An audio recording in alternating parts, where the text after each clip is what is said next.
sad. Phaethon and Helios' chariot. Introduction. One of the numerous problems our Earth is facing today is the global warming, the unusual rapid increases of Earth's average surface temperature over the past century. No one can be blamed for the global warming except for humans and their activities. Nevertheless, ancient Greeks had given their own explanation before the problem arose via the myth of Phaethon.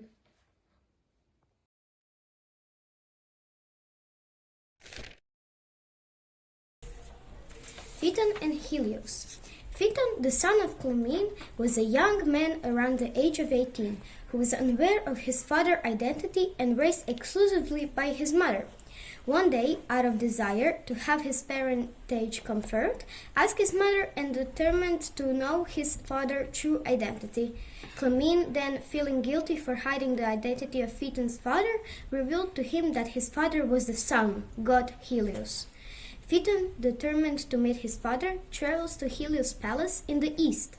There he meets his father, who's really excited and happy for meeting his son. However, Phaethon, wanting the proof of his father's acceptance, is asking Helios to let him drive his solar chariot for a day.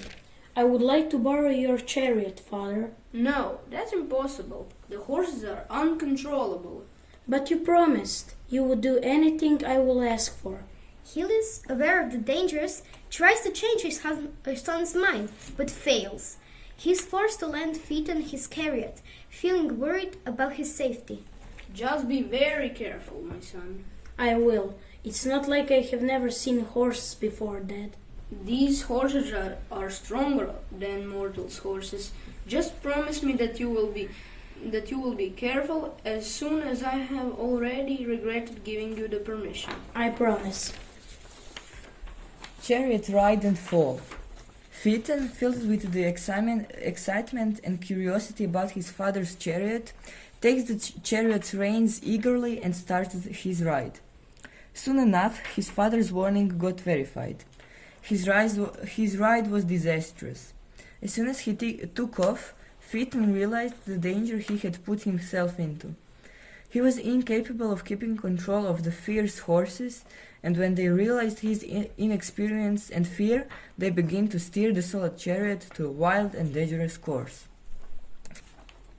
The fierce horses drove the chariot too close to Earth, burning it, hitting it, and generating immense changes.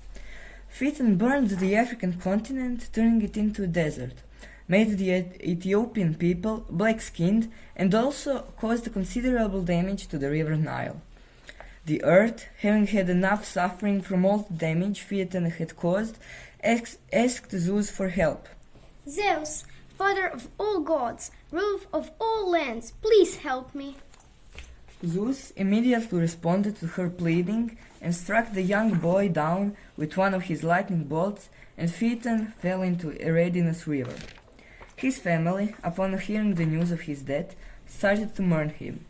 Helios refused to bring the light to Earth for one whole day, while his sisters, the Heliades, mourned him, and then they were turned into poplar trees to stand near the river and protect their brother forever. Phaethon wakes up in the 21st century. Phaethon's tragically fall and death was mourned almost by everyone, especially his family members who were heartbroken to lose him at such young age. Everybody thought he had died, but nobody could ever imagine what had really happened. The moment Phaethon's body touched the bottom of the Eridanus River, somehow he got transferred in a strange and a new world. Phaethon looked around him curiously and asked himself, Where am I? What happened? Everything looked so different and developed to him. He decided to stroll around this place, explore it, and see things he had never seen before. He looked around quite impressed. The houses were far higher and different from the ones back to his time. Some were even as tall as mountains. He noticed people looking at him weirdly. He also realized that he did exactly the same. What are these embarrassing clothes they are all wearing? As he was walking around, he noticed that the most of the people walking by were holding a small thing. What could that be? What really surprised him the most was those vehicles which people were driving. They looked nothing like his father's chariot or anything else he had ever seen. That's it. I got transferred in the future. That's why everything looks so strange. He smiled with satisfaction. I always wanted to know how the future would be like. It was more than clear that he wouldn't let his chance pass out. Horrible realization. Phaethon hid in an alley and then got transferred in another place. I must be in Egypt, he thought. When he saw the pyramids, he was more than certain. But something looked unusual there. He didn't remember the river Nile looking like that. He thought. It must have been damaged when I drove the chariot too close to the earth. Phaethon felt really guilty. He didn't intend to do something like that. It was a huge mistake.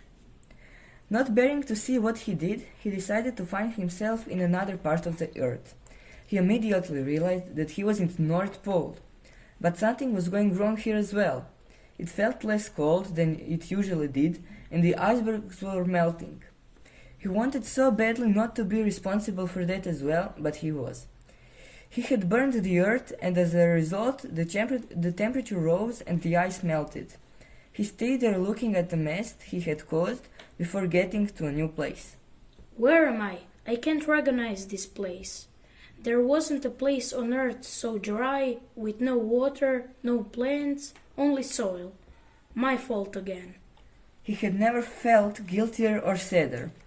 He had really destroyed the earth. Olympus. Phaethon wanted to fix the problem he had caused, so he decided to look for someone who could help him. Only one could help him, and this was Zeus. So he climbed on Mountain Olympus, and as soon as he reached the top, he saw his father and Zeus discussing. The moment Helios saw him, couldn't believe his eyes. When he realized that this was his son, he ran towards him and hugged him tightly. Helios was really happy and relieved to see that his son was alive. Phaethon, on the other hand, didn't look that happy. He was still thinking about the earth and what he had caused. It was time to tell them what really happened. After telling them the whole story and what he did, he turned to Zeus and asked him whether he could do something to fix the problem. Zeus looked at Phaethon and said, I understand that you may feel guilty about your actions, but there is nothing we can do. It all depends on humans and their actions now. If they really want to save Earth, they have to take actions now. Phaethon looked at him and nodded. He was willing to do anything he could, but Zeus was always right. Only humans could change the situation. He knew that all this was his fault. Not taking seriously his father's words, being so arrogant and thoughtless. But now the only thing he could do was just to hope that things will change, because only humans can save the earth.